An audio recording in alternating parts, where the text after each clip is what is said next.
আফগানিস্তানে তালেবানদের উত্থান হয়েছে, তালেবানদের হাতে কাদের পরাজয় ঘটেছে, বিশ্বের সুপার পাওয়ার আমেরিকার পরাজয় তাদের হাতে ঘটেছে।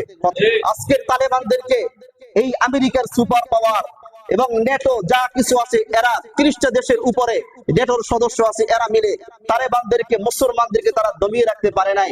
মুসলমানরা একবার যখন সেই আল্লাহর কালিমা খচিত পতাকা যখন উত্তোলন করেছে, এই পতাকা আর কেউ কোনোদিন নিচে নামাতে পারবে না। মুসলমানদের এই কালিমার খচিত পতাকা এটা উড়তেই থাকবে, এটা উড়তেই থাকবে।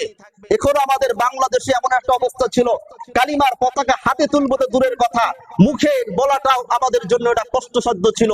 কিন্তু আজকের কালিমাবাহী পতাকা আজকের সবার হাতে হাতে, কালিমার সে আওয়াজ আজকের সবার মুখে মুখে।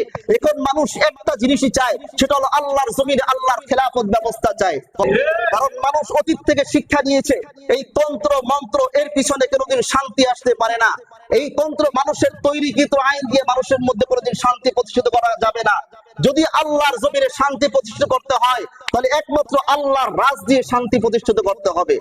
সেটা কোন আল্লাহর জমিনে যারা শান্তি প্রতিষ্ঠিত করবে, যারা আল্লাহর জমিনে আদর্শবান মানুষ হবে, তারা হবে ওই সমস্ত ব্যক্তি যারা আল্লাহর নবীর আদর্শ রেখে চলবে। এটা